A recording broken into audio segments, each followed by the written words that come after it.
Bareng gue Jen sebagai host dan co-host gue Zaza. Wah Za, udah siap banget nih untuk bahas topik yang gokil banget hari ini.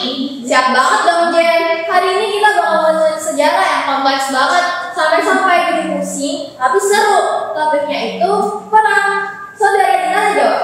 Buat sobat story yang penasaran, apa sih kerajaan Mataram Islam Manggar itu bisa pecah dan hancur lebur? Hari ini kita bakal kupas tuntas masalah itu. Bener banget Za. Hari ini kita bakal kupas dari A sampai Z, dari latar belakangnya sampai ke perebutan tahta yang bikin pameran dan bangsawan Mataram itu saling situ. Tapi untuk membantu kita untuk membedahi ini semua, kita udah undang narasumber yang hebat-hebat banget nih. Siapa sih Za? Nih, yang pertama itu ada Kadek, yang kedua itu ada Dinda, yang ketiga itu ada Alvin. Hai. Akan duduk. Dingin ya ruangannya. Iya. Anggap seperti rumah sendiri. Yes, benar sekali teman-teman. Oke, kita ngapain nih? Kita ngapain nih? Takut Mungkin deh. Kadek bisa dikasih tahu dulu nih Mulai. untuk sobat stories kayak perang saudara itu apa sih? Oke. Jadi, halo sobat story semua. Kenalin, nama gua Kadek Wiguna Satika. Kalian boleh manggil gua Kadek. Jadi, gua ingin menjawab pertanyaan dari Jen dan Zaza. Kalau perang saudara ya. Jadi, tema hari ini itu kita membahas tentang kerajaan Islam. Benar. Runtuhnya kerajaan Mataram Islam. Nah, perang saudara itu dalam konteks kita ini itu tentang perebutan kekuasaan. Kenapa tuh dia? Jadi kayak ada sejarahnya, ada ceritanya gitu. Ceritain dong. Dulu tuh pokoknya tuh kayak ada kakak beradik gitu. Nah mereka tuh nggak suka nih, benci banget lah sama kakaknya. Gara-gara kakaknya kok jadi raja nih gitu. Kayak iri dengki. Nah iri dengki itu siapa tuh lu pada iri dengki belum ada di situ ya? Ada saudaraan tapi iri Awas dengki lu pada itu. ya. Nah kayak gitu terus. Jangan ya guys. Nah, terus habis itu akhirnya mereka perang saudara untuk merebut kekuasaan, uang, istri bisa jadi kan kita nggak ada yang tahu. Nggak ada yang tahu ya. Nggak ada yang tahu kan? Nah, gitu. Oke, jadi kayak rebutan warisan, tapi sekarang ini sekerajaan gitu ya. Benar. Oke, selanjutnya kita ke Alvin. Kapan sih Mataram bisa pecah dan ada apa di balik konflik ini? Oke, sebenarnya perkenalan dulu nih. Nama gua Alvin Wisnuwijaya dan sama gua Alvin. Nah, jadi gini sobat stories. Akar permasalahannya itu sebenarnya ada banyak. Cuma yang paling utama itu karena kurang jelasnya sistem pergantian takhta. Jadi pergantian tahtanya itu nggak ada aturan tertulis buat siapa yang bakal jadi raja setelah raja meninggal. Jadi pada para pangeran itu merasa mereka berhak menjadi raja, jadi mereka tuh saling rebutan. Karena nggak ada aturan tertulis. Iya. Oh, dulu tuh masih gak jelas lah ya peraturannya. soalnya Abu-abu gitu lah. Benar. Jadi karena nggak ada aturan tertulis, jadi mereka kayak rebutan merasa mereka tuh berhak. Semuanya pantas. Semuanya pengen.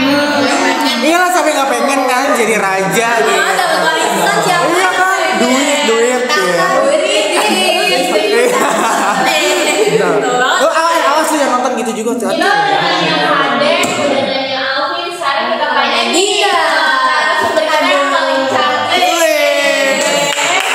Cantik dan bisa. Itu ada faktor lain gak sih Din, kayak dari internalnya sendiri gitu? Sebelum gue jawab nih, Sobat Faris, perkenalan nih, gue Dinda, bisa panggil Adinda, bisa panggil Dinda. Nah,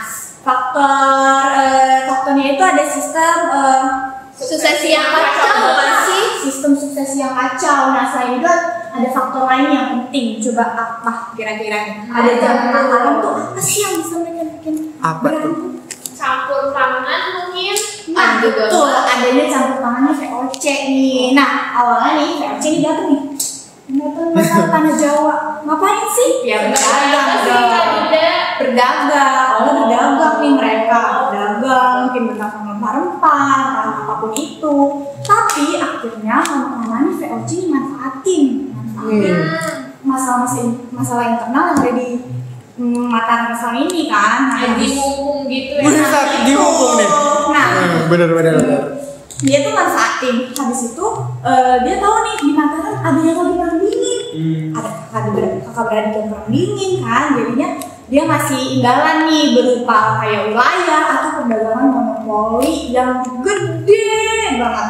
Nah itu bikin perpecahan makin antar saudara ini makin parah gitu Jen. Kayak ikut campur banget. Nah, Ikut campur banget ya, kayak campur. tahu gak kalau kata Genzi Seger tuh, Kak. Kalau kata Genzi itu PLC itu kayak kompor. Waduh, meledak dong. Kenapa? Panas ya. Parah nih bang. Anak Genzi mah betul. Siapa yang mak-maknya kalau kemarin pakai metode VOC kita ada yang tahu. Jadi itu VOC itu yang termasuk pinter banget ya, kayak manfaatin situasi. Nggak kayak datang sebagai pedagang, padahal ada maunya, kayak bisa Kasih dibilang hati kayak kita jantung ya. kayak parah sih. kotak sejati gitu lah, sebagai konflik Mataram ya. Betul banget. Nah, selanjutnya ke Kang Adek nih, bisa apa diceritain tuh? nggak perang Giyanti pada konflik Mataram? Wah, ini panjang ya, berat banget nih ya, kayak kita pidato hari ini. Jadi nih, dulu gue pernah tuh ngelihat sejarahnya sedikit. Dulu tuh gue waktu SMP tuh pernah ke Jogja. Ada yang pernah ke Jogja, pasti kalian pernah lah ya. Pernah ya, pernah semua ya. Jadi dulu diceritain mas sedikit lah sama orang sana lah gitu. Dulu pas perjanjian Giyanti itu kan dimulai itu pada tahun 1700-an ya? Iya, 1700-an lah yang gue tahu itu. 755. 55 tuh. Kalian lagi ngapain tuh di masa itu? Lagi di kandungan Belum lahir ya? saya, Oh, depannya itu. maaf kita ada yang tahu ya. Nah, jadi dulu itu zamannya itu di Mataram Islam itu belum ada tuh yang kita kenal sekarang Jogja, Surakarta. Nah, tapi zaman dulu tuh ada Mataram Islam atau yang sekarang tuh kalian pusatnya itu di Surakarta. Mungkin kalian ada anak-anak Solo yang nonton. Nah, jadi dulu di daerah Surakarta itu terdapat sebuah kerajaan atau sebuah keraton. Namanya itu Keraton Surakarta Hadiningrat. Nah, dulu pada tahun 1700-an, 1700-900 lah, ada seorang raja bernama Amangkurat. Jadi pada zaman dulu itu seorang kasuhunan, kalau di Surakarta namanya kasuhunan guys, bukan raja. Kasuhunan itu bernama Amangkurat. Nah, kita langsung singkatnya. Jadi pada zaman seorang yang bertahta bernama Kasuhunan Amangkurat keempat, yang bernama itu, maaf ya agak baca teks sedikit ya teman-teman, maaf ya. Jadi dulu itu ada bernama Raden Mas Suryaputra. Raden Mas Suryaputra itu yang kalau dia sudah menjabat menjadi seorang sultan itu namanya itu Amangkurat keempat. Nah, Amangkurat keempat ini itu punya banyak istri, punya banyak permaisuri, punya banyak selir gitu. Ada gue yang mau Awas hati-hati. Hati cukup satu aja ya teman-teman. Nah, terus habis itu si Amangkurat IV ini tuh punya anak. Namanya itu Raden Mas Prabu Suyasa. Oke, inget ya Suyasa nih, Prabu Suyasa. Terus habis itu dia juga punya anak juga. Namanya itu Raden Mas Sujana. Sujana. Mirip-mirip ya namanya. Nah, itu SS semua ya. Agak pusing nih. Terus yang ketiga itu dia punya seorang anak juga, tapi gue agak lupa namanya. Tapi gue hanya nyebutin gelarnya aja. Namanya itu Pangeran Arya Mangkunegaran. Terus abis itu setelah si Amangkurat keempat ini meninggal, akhirnya wafat. Gitu akhirnya dia itu jadi pada zaman dulu kalau seorang Sri Susunan atau seorang raja, sultan dan sebagainya, ketika dia ingin mewarisi tahtanya itu, tahta mahkotanya itu harus ke anak pertama pada zaman itu. Apalagi kalau ini kan kita konteksnya ke Mataram Islam, di mana Mataram Islam itu konsepnya itu yang menjadi seorang pemimpin itu bukan perempuan, tapi harus laki-laki. Nah, makanya mungkin teman-teman di sini atau teman-teman yang nonton mungkin masih kayak pada nanya kenapa sih pada punya banyak anak banget gitu. Kenapa pada punya banyak istri, anak dan lain sebagainya? Karena kalau contoh nih, misalnya gue misalnya gue nikah sama si A. Gue nikah sama si A dan gue menghasilkan anak, tapi anak gue tuh perempuan dan gue tuh seorang raja.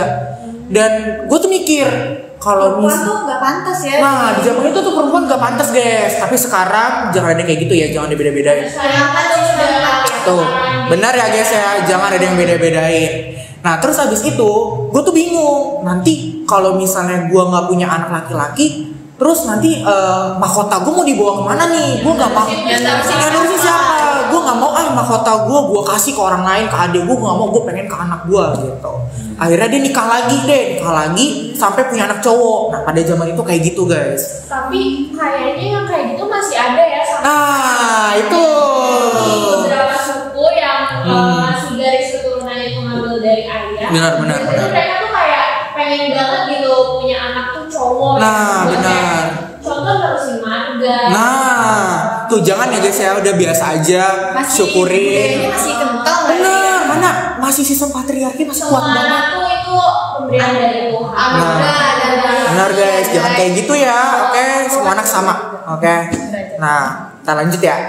Terus habis itu udah nih, akhirnya si Amangkurat keempat ini sudah punya anak, yaitu tadi anak pertama itu Raden Mas Prabu Yasa. Setelah Amangkurat keempat, Amangkurat mengeluarkan sebuah sabda. Jadi pada zaman dahulu, sabda itu kayak kita tuh udah punya apa ya? Wasiat. Nah, si Amangkurat IV ini sebelum dia meninggal, dia sudah bersabda kepada seluruh masyarakat Surakarta, kepada istri permaisuri dan selir-selirnya bahwa Raden Mas Prabu Suyasa akan menjadi putra mahkota dari Surakarta Hadiningrat. Nah, udah ditetapin. Nah, terus udah nih meninggal kan. Terus abis itu pada saat Raden Mas Prabu Yasa ini sudah menjadi raja, dia tuh meninggal aja apa enggak ya pada saat itu? Enggak ya kalau nggak salah. Meninggal nggak sih? Enggak ya, kayaknya enggak sih, kayaknya ya. Terus habis itu akhirnya pada saat Raden Mas Prabu Yasa ini meninggal, dia punya anak nih, namanya itu Raden Mas Suryadi. Raden Mas namanya sama mirip-mirip SS semua nih. Suryadi nih namanya. SS ya. Terus habis itu si Raden Mas Prabu Suyasa ini dia tuh ngomong kalau dia itu pengen titipin wilayahnya itu ke VOC. Wah. Dititip ya, inget ya, dititip. Oke, dititip. Hak milik ya. Oh, jadi hak milik nih, benar, dititip. Dititipkan. Ini nonton sambil bawa kertas ya, tulis dititip. Ya. Kalau di kertasnya dititip. Ya, dititip. Banyak karena pihak VOC tuh kayaknya kiranya kita selain Mataram. Nah, itu. Bisa menitipkan ya. Nah, itu salah, mungkin bahasanya kan mereka bahasa Belanda, jadi kayak pendengarannya mungkin belum ini lah ya. Nah, kan masih kan Jawa kental banget nih kayak dititip, dikasih gitu. Bukan gitu, dititip. Salah dengar. Dititip. Oke, dititip nih. Terus abis itu pada saat si Raden Mas Suryadi ini udah kayak gue udah siap nih, gue jadi raja udah siap nih gitu kan. Akhirnya VOC tuh kayak ngomong ke si Suryadi, Raden Mas Suryadi ngomong kayak nih bapak lo nih nitip warisan nih kalau wilayah lo ini sebenarnya cuma buat dititipin doang ke gua kayak gitu kan. Jadi gua kasih nih ke lu tahtanya, lu jadi raja ya. Akhirnya udah nih penobatan. Abis itu tadi kalian ingat anaknya Amangkurat keempat itu kan ada 3 tuh. Kita 3 aja ya kita jelasinnya. Ada tadi Raden Mas Prabu Surya yang sudah meninggal, yang dia pernah menjadi Pakubono kedua. Setelah itu si Raden Mas Sujana. Nah, Raden Mas Sujana ini itu dapat gelar namanya Pangeran Mangkubumi yang diberi gelar oleh si bapaknya sendiri, itu Amangkurat IV. Setelah itu ada Pangeran Aryo Mangkunagaran. Nah, Pangeran Aryo Mangkunagaran ini tuh gelar juga dari si Amangkurat keempat. Terus habis itu si Pangeran Aryo Mangkunagaran ini tuh punya anak namanya Raden Mas Said. Nah, mungkin kalian yang nonton udah pasti pernah denger nih, oh iya Raden Mas Said. Nah, itu ada sejarahnya tuh banyak tuh Raden Mas Said. Nah, terus habis itu setelah penobatan, setelah mereka mendengar bahwa VOC kok kasih menyerahkan warisannya ke si Raden Mas Suryadi atau Pakubono ketiga ini, akhirnya Pangeran Mangkubumi dan Raden Mas Said dengar dong. Mereka berontak lah kayak lo kok bisa gitu, lo kok bisa sih ngasih warisan ini ke lu gitu kan. Gua juga keluarga dari lu gitu kan. Nah, sedangkan Pangeran Mangkunegaran juga kayak, "Loh, gua kan juga lebih tua dari lu ponakan gua, seharusnya gue yang jadi raja," gitu kan. Akhirnya tuh mereka langsung tuh perang dah. Mereka perang tuh parah banget saudara. Perang dingin kayak gitu ya? Nah tuh perang dingin tuh perang saudara Jati ini yang sering sebentar sama abangnya sama kakaknya Jati. Parakur ya, kita perang dingin loh. Nah gitu kan, terus akhirnya mereka berantem nih.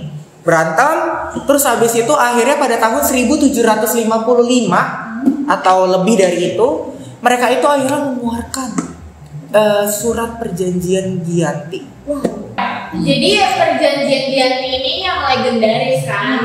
Alvin bisa ceritain nggak apa aja sih isi perjanjian Giyanti dan dampaknya tuh apa?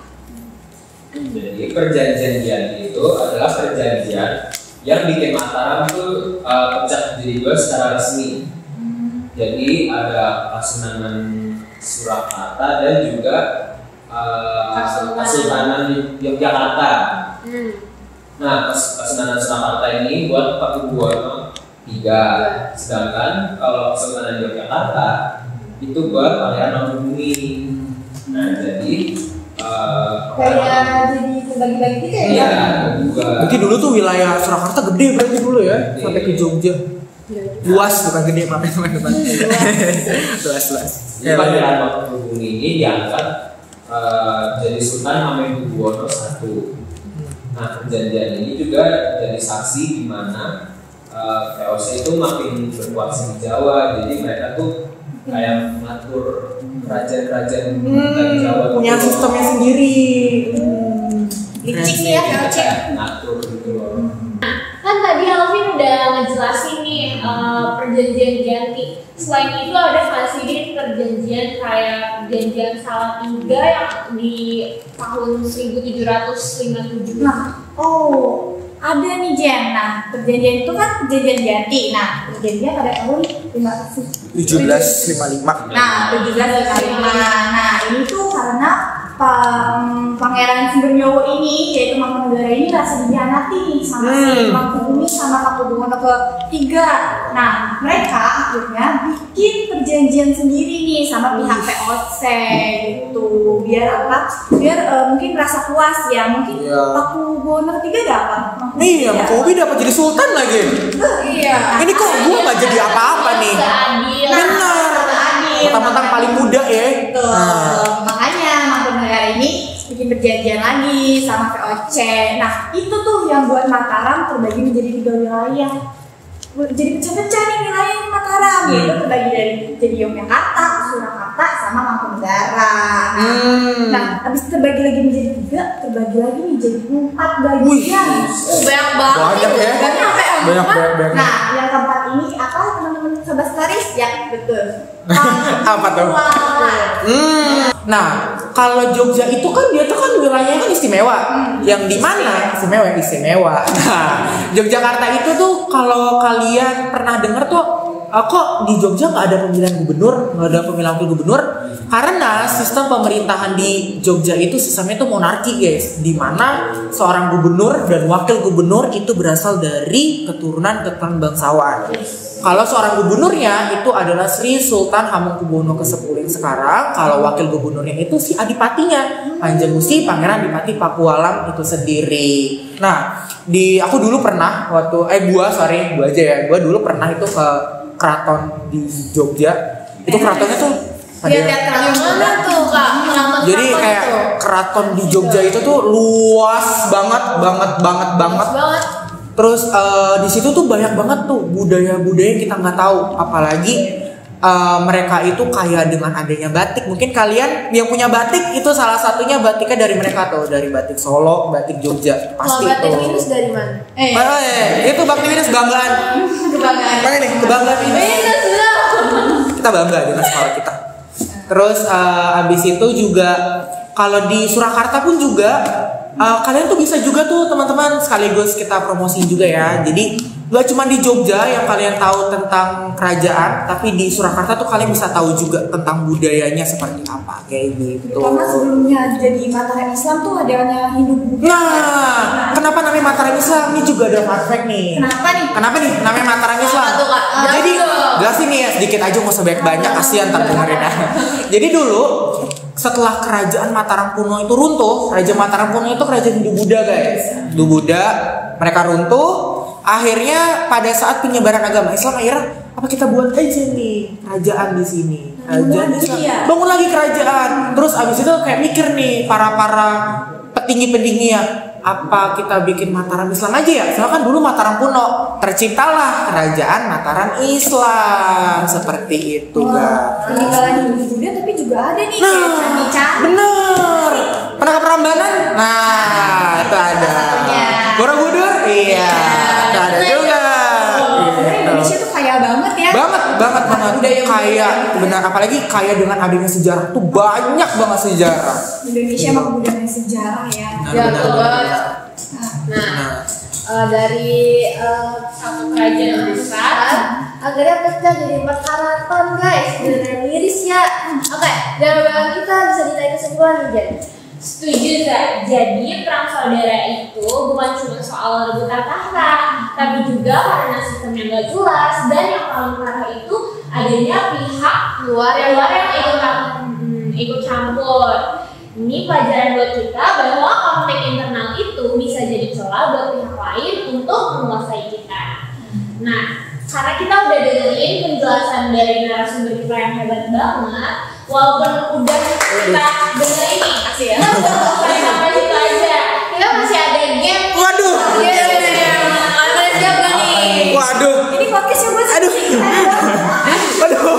Game nih. Udah siap belum? Udah siap. Ada meeting nih. Ada meeting. Itu ada game fakta atau mitos. Lalu yang kedua itu ada game siapa aku. Siapa aku? Manusia. Tapi di game ini ada hukumannya nih. Ada nggak hukumannya? Aduh, ada meeting, nggak bisa. tapi sih ini udah pasti gue yang menang. Kita Sama deh. bakal spill nih hukumannya. Aduh. Udah siap belum? Atau enggak tebak dulu kira-kira Apa? Hukumnya makanan. Makanan. Makanannya mukbang ya, mukbang. Mukbang nih. Makanan pedas? Bukan. Apa nih? Apa mau dikasih clue nih? Boleh deh gue tambah. Apa sih? Aduh, nggak tahu nih. Jawab aja deh. Jawab deh. Gua penasaran nih. Penasaran. Apa deh? Aduh. Waduh.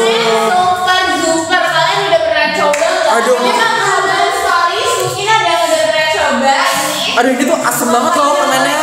Aduh. Parah sih. Endorse, tapi ya udah ya guys. Endorse kita lumayan. Nanti tamu disantumin nih. Jadi permen ini tuh asem banget. Nah, buat kalian yang nggak bisa jawab, nanti hukumannya disuruh makan ini. Iya, bahaya ya. Boleh deh Kak, boleh. Kita langsung aja kita mulai. Oke, jadi sebelum mulai gue bakal kasih tahu kalian cara mainnya nih.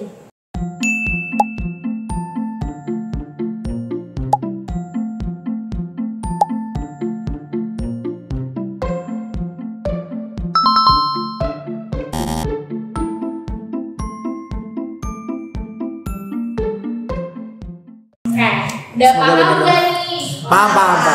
Kayak langsung aja, pernyataan pertama akan dibacakan sama co-host gue. Oke, yang pertama itu makam Raja-Raja Mataram Islam berada di Imogiri. Fakta atau mitos? 1, 2, 3. 1, 2, 3. Benar semua.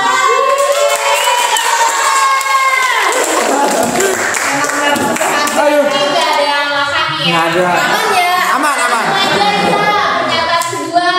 Oke, lanjut. Nah, udah siap banget nih. Nah, takut ya. Perjanjian Biati ditandatangani di wilayah Yogyakarta. Fakta atau mitos? 1, 2, 3. Fakta. Waduh, gua deg-degan nih. Waduh. Benar. Siapa juga yang benar? Yang benar ada Ade. Makan. Alvin dan Bapak Ibu. Enak. Manis. Yang merah ya, yang merah ya. Manis itu. Manis. enak ya. Ya coba sekali. Manis. Ya, silakan ya. Kita kalau berdua kita sudah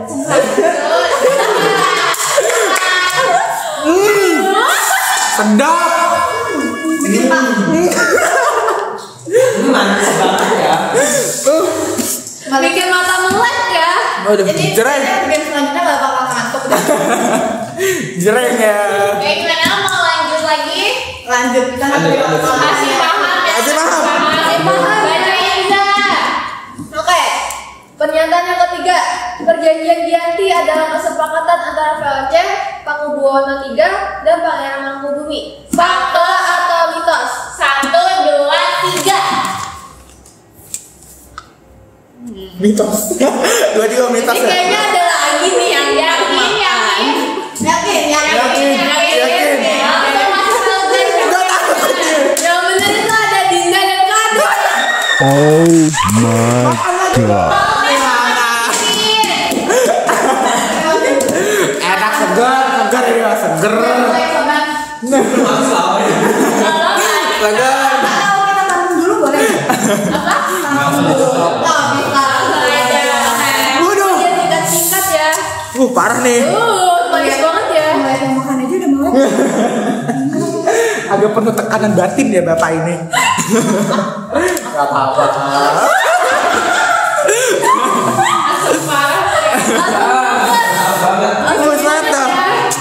Mantap. Nah, lanjut nih. Kita mah nggak mau Oke, mau ke game selanjutnya? ada game selanjutnya. Ada dong. Tadi udah gue bilang ada game siapa aku. Jadi dijelasin dulu ya.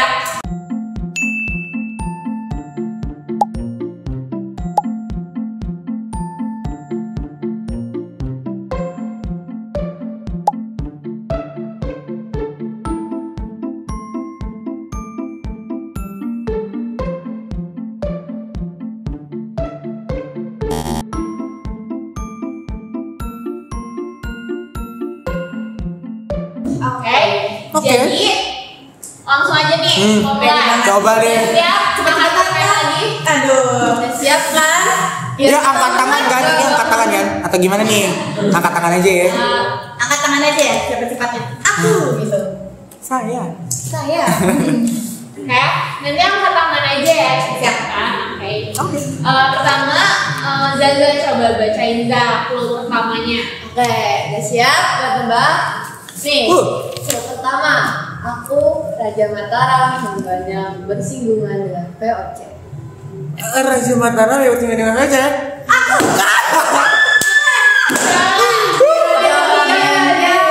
Pakubuwono III, betul apa bukan?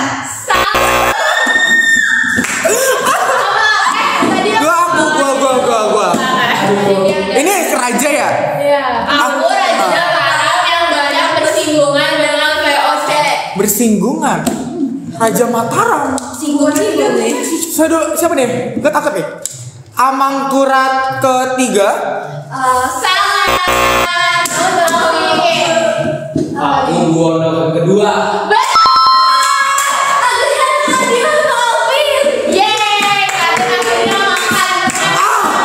Ini pasti ada ini. Rencana ya. Bahaya ini. Yang merah, yang Dia merah. juga. Iya dong. Duh, merah nih. Iya. Iya. Kita punya banyak stok. Ada yang Tapi lagi Lagi nggak apa-apa kok. Maaf ya teman-teman. Jatuh. masih makan. ini kayaknya di belakang kamera kayaknya nih. Makanya ada yang jatuh. Merah banget ya. Makan.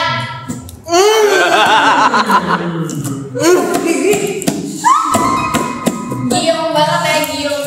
Manis banget kan? Banget. Manis ya, manis. Banget. Udah jangan pengen ikut jangan makan nih.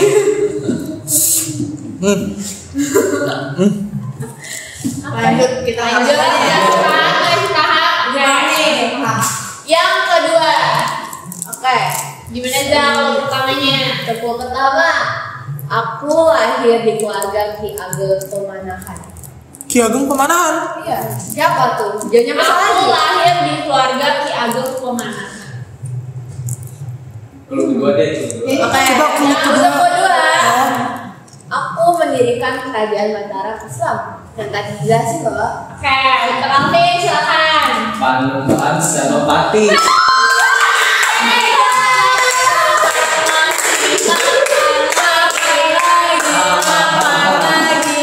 Nih bapak ini ada sesuatu nih.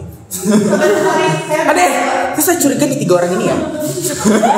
Ada sesuatu ya. Kalah 2 kali. Ini ada sesuatu. Iya, Alvin mainnya late game. Betul. Akal-akalan.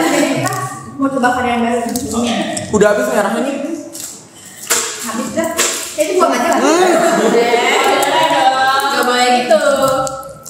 Dia udah makan 3 nih. Rasain. Kalau dulu ya. Nih kuning. 1, 2, 3.